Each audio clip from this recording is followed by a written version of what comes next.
옛날 옛적에 제가 많이 어릴 적에 그래도 한 45년, 50년 된 이야기죠. 변변한 간식이 없던 그때에는 동네마다 엿장수가 아주 인기였습니다. 요즘은 뭐 다양한 종류와 다양한 색의 엿이 존재하지만 옛날 동네를 돌아다니던 엿장수들은 이 엿판을 목에다 걸고 누런색의 엿을 팔았던 것을 여러분 기억하실 것입니다.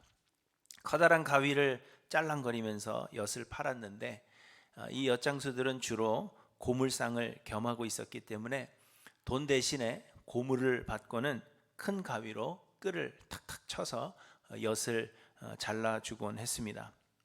그래서 엿이 너무 먹고 싶었던 동네 아이들은 집에서 쓰는 주전자며 냄비 이런 것들, 고무신 이런 것들 엄마 몰래 가지고 나와서 고물이 아님에도 불구하고 엿으로 바꿔 먹었던 그러한 기억이 있습니다. 아마 뭐 여러분들 다 그렇게 하셨겠죠, 그렇죠?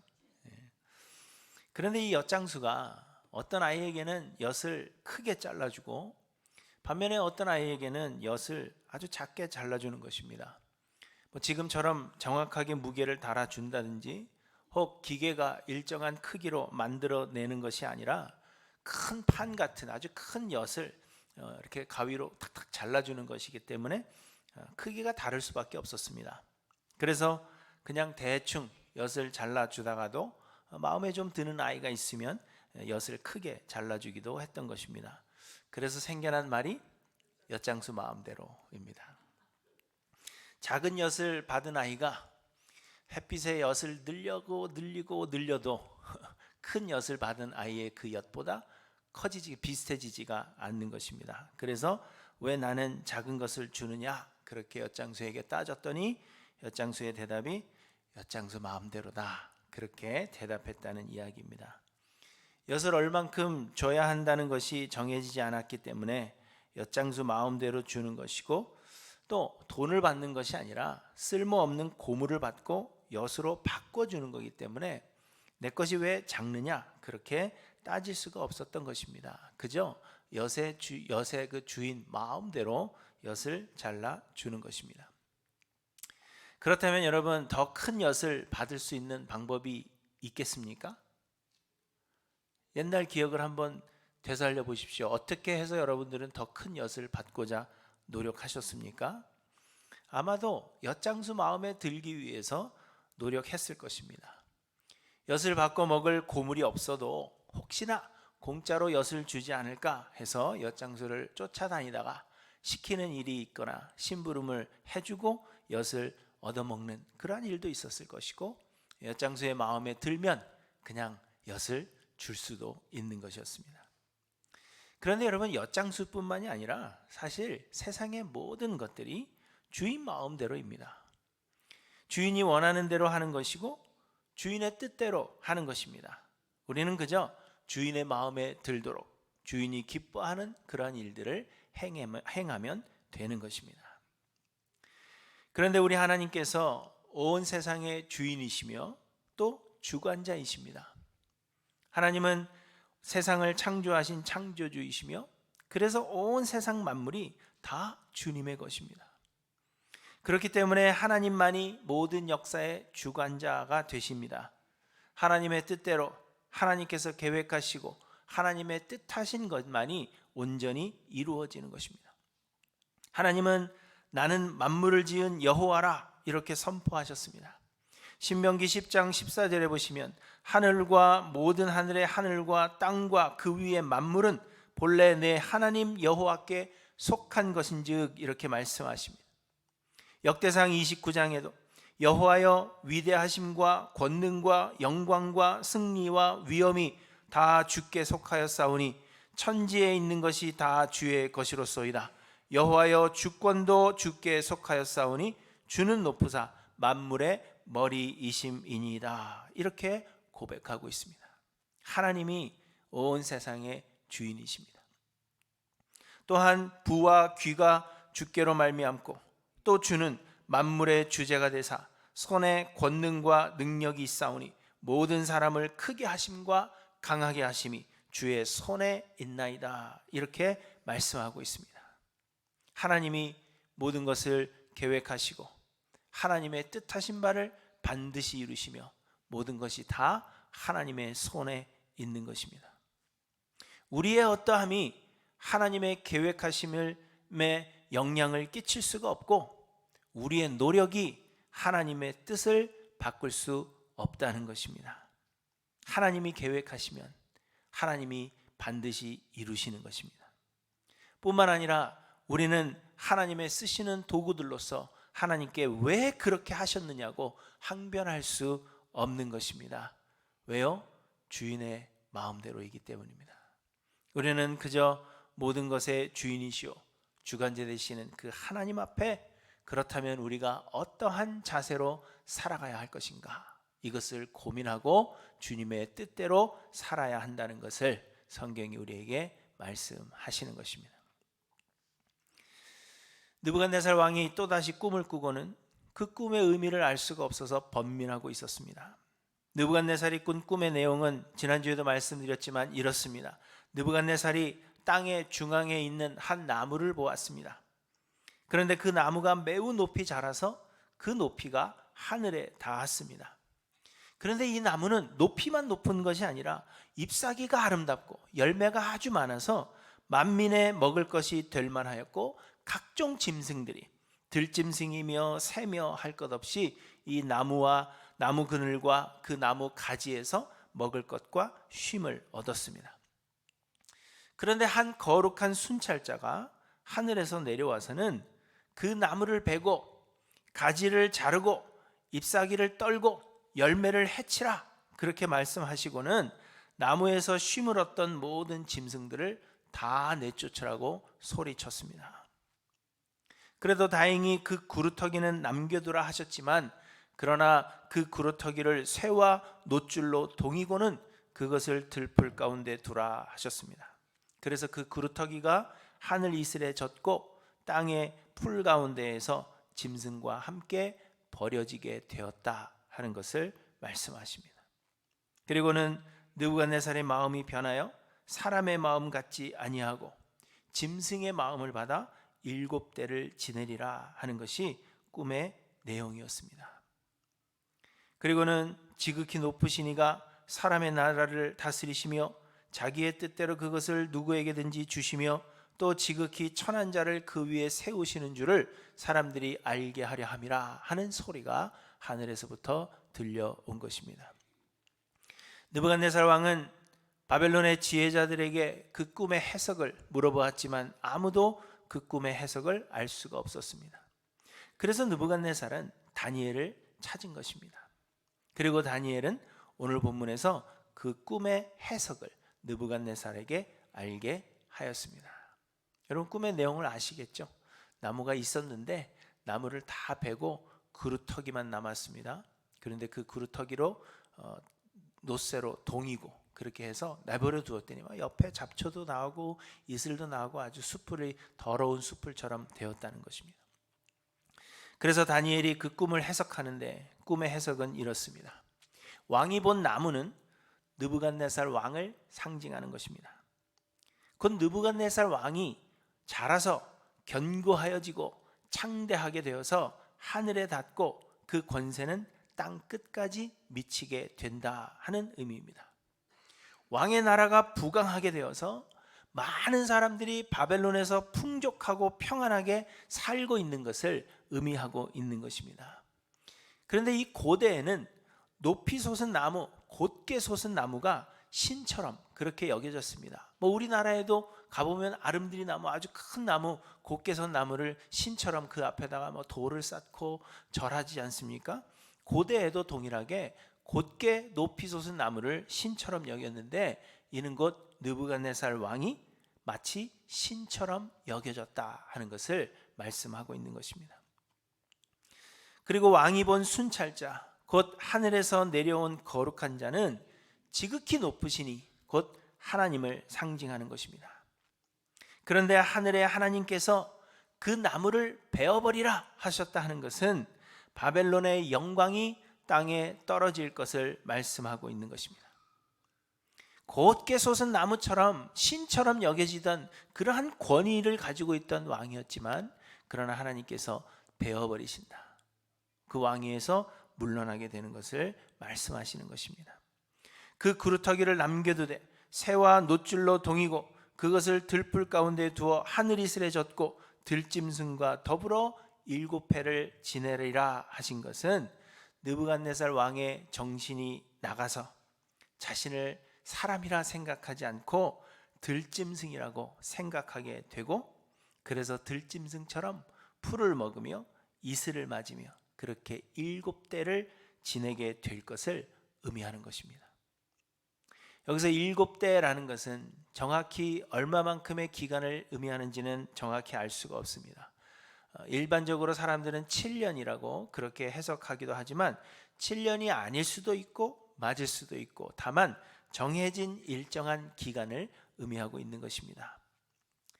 그런데 그루터기를 남겨두라 하셨으니 아마도 정하신 기간이 지나면 다시 왕위에 오르게 될 것을 말씀하신 듯합니다. 그런데 여러분, 이 꿈대로 느부갓네살 왕은 12달이 지난 뒤에 사람에게서 쫓겨나서 소처럼 풀을 먹으며 몸이 하늘이 쓰레졌고 머리털이 독수리 털과 같이 자랐고 손톱은 새 발톱과 같이 되었다, 이렇게 말씀하십니다. 쉽게 말하면 느부갓네살 왕이 미쳤다는 것입니다. 정신이 나갔다는 것이죠. 그래서 자신이 사람이라고 생각하지 않고 자신을 들짐승이라고 생각하고, 그래서 들짐승처럼 밖에 나가서 풀을 뜯어 먹으며 이슬을 맞으며, 그래서 수염도 깎지 않고 털이 독수리 털같이 자라고 손톱이 길게 자라고 미친 사람처럼 그렇게 살게 되었다는 것입니다. 그래서 왕위에 더 이상 앉지 못했다는 것입니다. 그런데 일정한 기간이 지난 뒤에 느부갓네살은 하나님께서 다시 회복시키셨다 하는 것이 그 꿈의 내용입니다. 여러분, 하나님께서 느부갓네살의 이 꿈과 또한 실제로 이 일이 일어나게 하심으로 교훈하시려는 것이 과연 무엇이겠습니까? 그것은 간단합니다. 지극히 높으시니가, 곧 하나님이 사람의 나라를 다스리시며 자기의 뜻대로 그것을 누구에게든지 주시는 줄을 알게 하시려는 것, 그것이 교훈입니다. 곧 하나님이 모든 것 주관하시며 사람의 능력과 노력으로 일을 이루는 것이 아닌 모든 것이 하나님의 뜻대로 이루시는 것임을 알게 하시기 위해서 이 꿈을 주시고 또 그러한 일을 일어나게 하셨다는 것입니다. 느부갓네살이 꿈을 꾸었을 때에도 그 꿈에 이는 순찰자들의 명령대로요 거룩한 자들의 말대로이니 지극히 높으시니가 사람의 나라를 다스리시며 자기의 뜻대로 그것을 누구에게든지 주시며 또 지극히 천한 자를 그 위에 세우시는 줄을 사람들이 알게 하려 함이라, 이미 이렇게 꿈의 교훈을 분명히 말씀하셨습니다. 다니엘 역시 느부갓네살 왕의 꿈을 해석하면서 그 나무 뿌리에 구루터기를 남겨두라 하였은즉 하나님이 다스리시는 줄을 왕이 깨달은 후에야 왕의 나라가 견고하리다, 이렇게 말합니다. 하나님이 다스리신다, 하나님이 주권자이신다는 사실을 알게 하시기 위해서 이 일을 이루시는 것이라는 것입니다. 또 왕이 들짐승처럼 되기 전에 하늘에서 소리가 나서 이르기를 지극히 높으시니가 사람의 나라를 다스리시며 자기의 뜻대로 그것을 누구에게든지 주시는 줄을 알기까지 이르리라, 이렇게 말씀하셨습니다. 여러분, 이처럼 세상의 모든 일들은 우리의 능력과 노력이 만들어낸 결과가 아니라 하나님께서 이루신 것임을 말씀하고 있는 것입니다.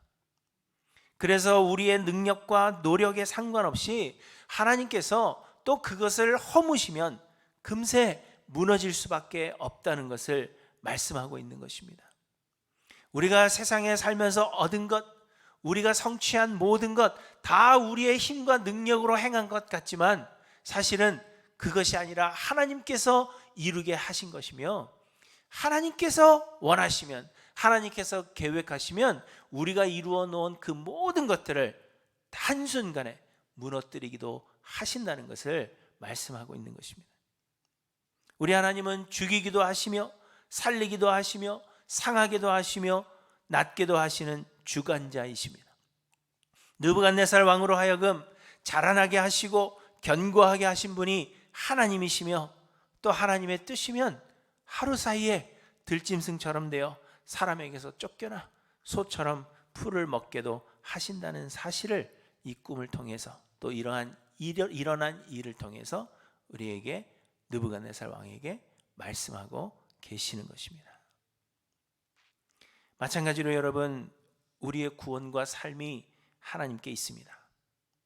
우리의 선한 행위가 우리를 구원하지 못하고, 우리의 능력과 수고가 우리의 삶을 형통하게 만드는 것이 결코 아닙니다.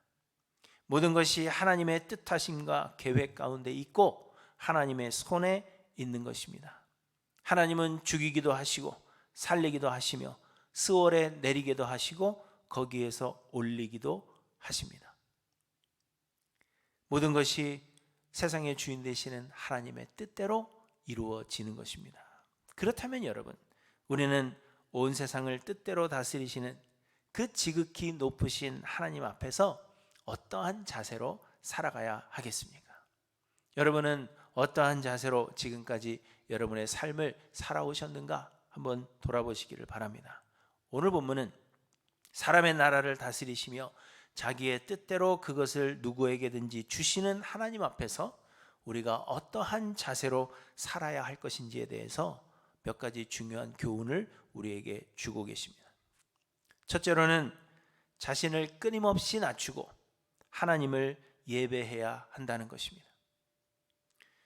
꿈을 꾸고 그 꿈의 해석을 들은 느부갓네살은 12달이 지난 후에 바벨론 왕궁의 지붕을 거리면서 바벨론 전역을 내려다보고 있었습니다. 바벨론 왕궁은 매우 높은 곳에 건설되어 있었던 것으로 그렇게 알려져 있습니다. 그러니까 그 높은 곳에서 또 지붕에 올라가 있었으니 얼마나 높은 곳에서 바벨론을 내려다 보았겠습니까? 그러면서 느부갓네살은 이렇게 중얼거렸습니다. 이 큰 바벨론은 내가 능력과 권세로 건설하여 나의 도성으로 삼고 이것으로 내 위엄의 영광을 나타낸 것이 아니냐, 이렇게 중얼거립니다. 쉽게 말하면 이 모든 것을 다 내가 했다, 그 이야기죠. 나 느부갓네살이 이 위대한 바벨론을 건설한 것이 아니냐, 그렇게 중얼거렸다는 것입니다. 느부갓네살 왕 때의 바벨론은 건축물이 매우 발달하여서 웅장한 건물들이 많았다고 합니다. 더욱이 느부갓네살 왕은 바벨론 성에 그 성벽을 쌓았는데요, 바벨론 성벽의 둘레는 96km에 이르렀고, 성벽을, 바벨론 성을 쫙 둘러싸은 것이 96km에 이르렀다고 합니다. 그리고 높이가 무려 100m가 되었다고 합니다. 얼마나 높은 성벽을 쌓았는지 몰라요. 더 놀라운 것은 이 성벽의 두께가요, 이 성벽을 쌓는데 그 두께가 12m. 그러니까 뭐 12m 하면은 여기서 저 뒤까지 되려나요? 그 정도 두께의 성벽을 쌓았는데, 그런데 그것을 두 겹으로 쌓았습니다. 그랬더니 성벽의 두께가 24m가 된 거죠. 놀라지도 않으세요? 우리 성도님들은 뭐 그 정도야 뭐. 두께가 24m나 되는 것을 96km에 둘러서 쌓았는데 높이가 무려 100m입니다. 엄청난 높이의 성벽을 쌓은 것이죠.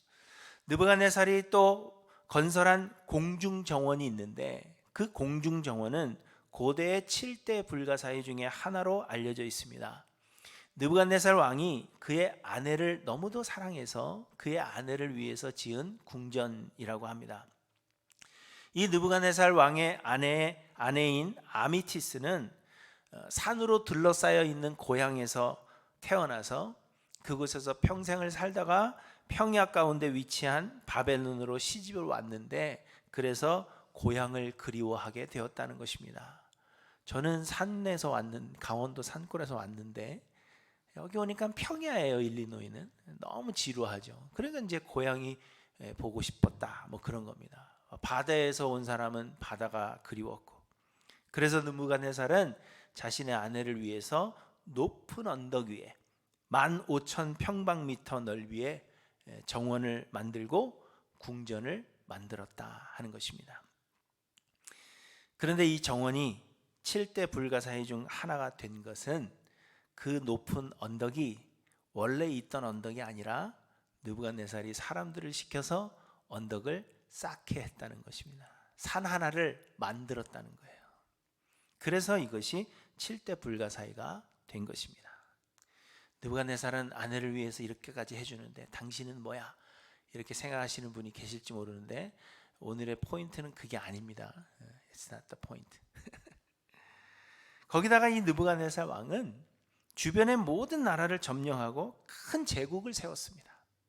그러니 여러분, 자신이 위대하다 생각하는 것은 어쩌면 당연한 것이라 할 것입니다.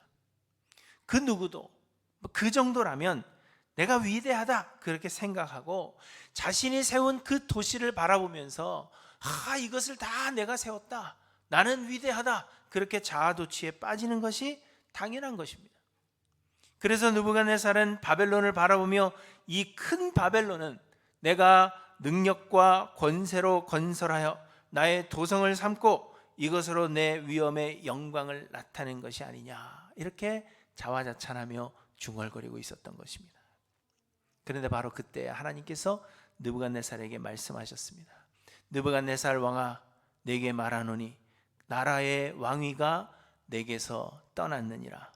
내가 사람에게서 쫓겨나서 들짐승과 함께 살면서 소처럼 풀을 먹을 것이요, 이와 같이 7대를 지내서 지극히 높으신 이가 사람의 나라를 다스리시며 자기의 뜻대로 그것을 누구에게든지 주시는 줄을 알게까지 이르리라, 이렇게 말씀하신 것입니다. 느부갓네살 왕이 이 모든 것을 건설한 것이 아니라 하나님께서 하셨음을 알게 하신 것입니다. 그리고 하나님께서 원하시면 한순간에 그를 낮추실 수도 있다라는 사실을 말씀하시는 것입니다. 여러분, 자신을 높이고 자신을 드러내려 하는 것, 우리의 죄성입니다. 우리의 숨이 남아있는 동안에 우리는 끊임없이 자신을 드러내려 할 것이고 자신을 나타내기를 원할 것이며 자신을 높이려고 할 것입니다. 이것은 어떤 사람만 그런 것이 아니라, 특별히 교만한 사람만 그런 것이 아니라, 이것이 우리의 죄성이다 하는 것은 우리의 숨이 살아있는 동안에 우리는 끊임없이 자신을 높이려고 한다는 것입니다. 그런데 그러할 때마다 하나님은 우리를 낮추실 것입니다. 지극히 높으신 이가 사람의 나라를 다스리시며 자기의 뜻대로 그것을 누구에게든지 주시는 줄을 우리를 낮추심으로 알게 하실 것입니다. 그러므로 사랑하는 성도 여러분, 우리는 끊임없이 자신을 낮추어야 하고 지극히 높으신 하나님 앞에서 우리의 자세를 낮추어야 한다는 것을 말씀하고 있는 것입니다. 내 본성은 끊임없이 나를 높이려고 하겠지만, 그러나 우리는 끊임없이 하나님 앞에서 자신을 낮추어야 한다는 것, 그것을 우리에게 말씀하십니다. 그리고 뿐만 아니라 우리를 낮출 뿐만 아니라 우리는 하나님을 찬양하고 예배해야 한다는 것입니다. 느부갓네살은 들짐승과 같이 되었지만 하나님이 정하신 때가 되고 지극히 높으신 이가 사람의 나라를 다스리시는 줄을 깨달은 뒤에 느부갓네살은 하나님을 찬양합니다. 오늘 본문의 34절부터 보시면 느부갓네살이 지극히 높으신 이에게 감사하며 영생하시는 이를 찬양하고 경배하였다, 이렇게 말씀하고 있습니다. 모든 것이 하나님의 주권 아래 있고 하나님께서 모든 것을 행하시며 우리에게 은혜 베푸시는 것임을 우리가 안다면 주관자 되시는 하나님을 우리가 찬양하지 않을 수가 없는 것입니다. 하나님은 우리로 하나님을 찬양케 하시기 위해서 이 모든 놀라운 일들을 이루시는 것입니다. 하나님은 우리로 하나님을 찬양케 하시기 위해 우리를 창조하셨고, 하나님은 우리로 하나님을 찬양케 하시고자 우리를 죄에서, 공로 없는 자들을 죄에서 구원해 주셨습니다. 하나님을 찬양케 하시고자 우리에게 모든 좋은 것들을 허락하고 계시며, 하나님을 찬양케 하시고자 우리를 매 순간 교훈하시는 것입니다. 그렇기 때문에 우리는 하나님을 항상 찬양하며 하나님을 예배하지 않는 것이 곧 죄라는 것을 기억해야 하는 것입니다. 나를 높이지 않는 것으로 그치는 것이 아닙니다.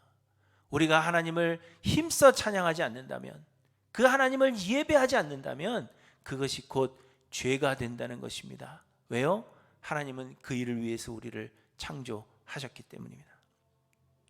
그러므로 사랑하는 성도 여러분, 하나님 찬양하고 예배하는 일에 열심을 내시기를 바랍니다. 여러분, 형통할 때, 내 삶의 모든 것이 잘 될 때 너무나도 바빠서 하나님을 예배할 수 없습니까? 순식간에, 한순간에 하나님께서 그 모든 것을 빼앗아 가실 수도 있다는 사실을 여러분 잊지 않고 기억하셔야 합니다. 우리가 하나님을 예배하지 않는다면, 우리의 입을 높여서 하나님을 예배하고 찬양하지 않는다면 우리는 끊임없이 자신을 높일 수밖에 없는 죄인들이라는 사실을 잊지 않고 기억해야 합니다. 그러므로 우리는 끊임없이 하나님을 예배하고 하나님을 찬양해야 합니다. 여러분, 예배가 여러분의 삶의 최우선이 되기를 간절히 소망합니다. 우리의 삶의 모든 것이 하나님의 손에 있고, 하나님은 하나님을 예배하며 자신을 낮추는 자들을 높여주시는 분이심을 기억하셔서 하나님을 끊임없이 예배하시는 저와 여러분들 되시기를 간절히 소망합니다. 둘째로, 주관자 하나님 앞에서의 우리의 자세는 하나님의 율법을 지키는 것입니다. 느부갓네살이 들짐승처럼 되어 왕위에서 쫓겨나게 될 것이라는 그 꿈의 해석을 한 다니엘은 27절에 보시면, 그런즉 왕이여, 내가 아뢰는 것을 받으시고 공의를 행함으로 죄를 사하고 가난한 자를 긍휼히 여김으로 죄악을 사하소서. 그리하시면 왕의 평안함이 혹시 장구하리이다. 이렇게 말했습니다.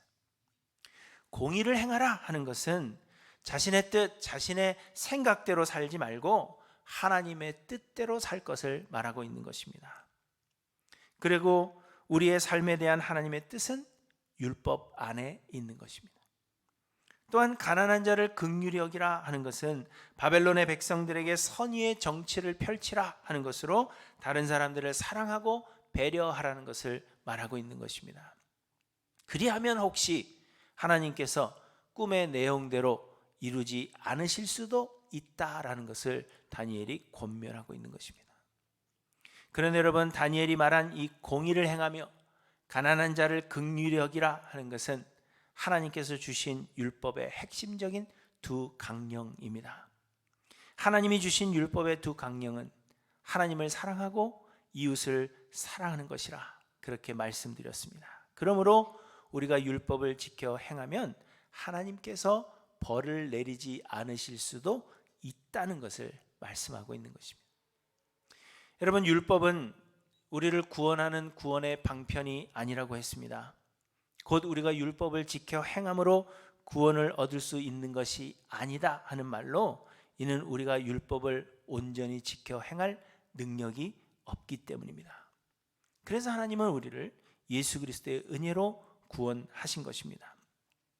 그럼에도 율법은 선한 것이며 하나님께서 우리로 이르기를 원하시는 거룩함의 완성, 그것이 곧 율법입니다. 그리고 우리 안에 하나님께서 보내주신 성령께서 우리로 그 율법을 지켜 행할 수 있도록 우리를 도우시는 것입니다. 그러므로 율법으로 구원을 얻을 수는 없어도 구원을 얻은 자들은 율법을 사모하여 지키기를 힘쓰게 된다는 것을 우리에게 말씀하고 있는 것입니다.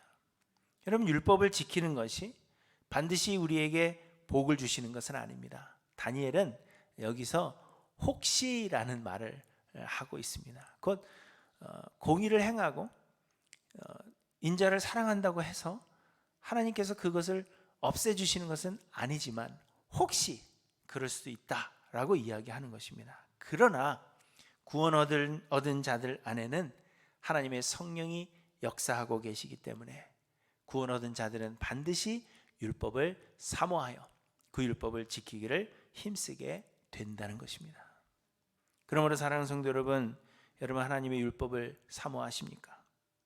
여러분은 여호와의 율법을 즐거워하여 그 율법을 주야로 묵상하고 또 그 율법 지키기를 힘쓰고 계시는지 한번 돌아보시기를 바랍니다. 혹 하나님께서 우리를 은혜로 구원하시기 때문에, 행위로 구원하시는 건 아니기 때문에, 무시해도 된다고 생각하며 살아가고 있는 것은 아닌지 여러분 돌아보십시오. 하나님의 율법은 은혜로 구원을 얻은 하나님의 백성된 자들의 삶의 표본이라는 것을 기억하셔야 합니다. 그러므로 율법을 사모하여 지키기를 소망하십시오. 거룩하신 하나님의 성령이 우리를 도우실 것입니다. 그리고 셋째로 주권자 하나님 앞에서의 우리의 자세는 하나님의 은혜를 구하는 것입니다. 느부갓네살은 꿈을 꾸었고 다니엘은 그 꿈의 해석을 알려주었습니다. 그리고 그 꿈은 왕이 들짐승처럼 될 것이라는 그러한 내용이었습니다. 그래서 다니엘은 공의를 행하고 가난한 자들에게 긍휼을 베풀어서 죄사함을 받으라 그렇게 권고했습니다. 다니엘은 이미 느부갓네살의 꿈을 해석해 준 적이 있었고 그래서 느부갓네살은 하나님의 말씀이면 반드시 이루어진다는 사실을 알았습니다. 그렇다면 여러분이 느부갓네살이라면 다니엘의 말을 듣고 어떻게 했겠습니까? 다니엘의 권고를 받아들여서 하나님의 율법을 지키고자 노력하며 하나님 앞에 엎드렸겠죠. 그러나 느부갓네살은 그렇게 하지 않았습니다. 왜일까요? 왜냐하면 그렇게 할 수 없었기 때문입니다. 왜냐하면 믿음은 하나님의 선물이기 때문입니다. 하나님께서 주시지 않으면 구원을 얻을 수가 없고 하나님께서 허락하지 아니하시면 믿음을 가질 수 없기 때문입니다. 다니엘이 아무리 좋은 말로 아무리 착한 말로 권고했다고 하더라도 하나님이 그 마음을 움직이시지 않았기 때문에 느부갓네살은 들을 수 없었던 것입니다. 그러므로 느부갓네살은 은혜를 베푸시는 하나님 앞에 엎드렸어야 하고 자신을 더욱 낮추고 하나님을 온전히 의지함으로 그 삶을 하나님께 드렸어야 합니다. 그리고 구원의 은혜를 베푸시는 하나님 앞에 그 은혜를 간구하는 것이 바른 자세라 할 것입니다. 혹시 하나님께서 들으시고 은혜를 베푸실 수 있었기 때문입니다. 여러분 마찬가지로 우리를 끊임없이 낮추고 하나님만을 찬양하며 하나님의 율법을 사모하여 지켜 행하고자 힘써야 하지만 그러나 이는 결코 우리 스스로의 노력으로 되지 않는다는 것입니다. 이는 온전히 하나님의 선물임을 기억하고 그러므로 하나님 앞에 겸손히 나와서 하나님의 은혜를 구해야 한다는 것을 말씀하고 있습니다. 하나님의 은혜가 아니고서는 우리는 결코 하나님 앞에 바른 자세를 가질 수가 없기 때문입니다. 그러므로 사랑하는 성도 여러분, 우리는 하나님 앞에 더 가까이 나와야 한다는 사실을 기억하시기 바랍니다. 여러분은 하나님과 얼마나 가까이 계십니까? 혹 여러분의 삶이 하나님에게서부터 더 멀어져 가고 있는 것은 아닌지 오늘 이 예배를 통해서 여러분과 하나님 사이의 그 거리를 한번 측정해 보셔야 할 것입니다. 나는 얼마나 주님 앞에 나와 무릎 꿇고 은혜를 구하고 있는가.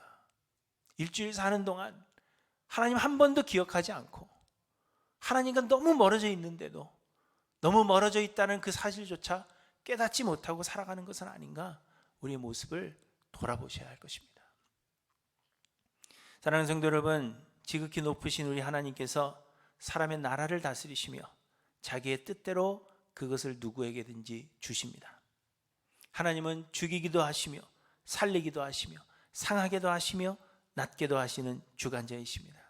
그리고 하나님은 죽이기도 하시고 살리기도 하시고 스올에 내리기도 하시며 거기에서 올리기도 하십니다. 우리의 능력이 아니요 우리의 수고나 노력도 아닙니다. 모든 것이 하나님의 은혜요 하나님의 섭리하심 가운데 있다는 사실을 기억하시기 바랍니다. 모든 것이 하나님의 주권 아래 있는 것입니다. 그러므로 여러분 지극히 높으신 하나님 앞에 자신을 겸손히 낮추고 모든 것의 주관자 되시는 하나님을 예배하기에 힘쓰십시오. 하나님께서 우리에게 주신 율법을 사모하여 묵상하시고 마음에 새기며 하나님의 뜻대로 살고자 힘쓰시기 바랍니다. 그리고 하나님의 은혜를 간절히 간구하십시오. 은혜 베푸시는 하나님 앞에 가까이 나와 엎드려 긍휼하심의 은혜를 간구하시는 저와 여러분들 되시기를 간절히 소망합니다. 이것이 지극히 높으시니 사람의 나라를 다스리시는 하나님 앞에서 우리의 자세이며 또 은혜로 구원 얻는 줄 아는 하나님의 자녀들의 올바른 자세임을 우리에게 말씀하십니다. 여러분들은 어떤 자세로 지금까지 살아오셨습니까? 깊이 돌아보시고 하나님 앞에 자세를 바르게 하는 하일랜드교회 모든 성도님들 되시기를 주님의 이름으로 간절히 축원합니다. 기도하십니다.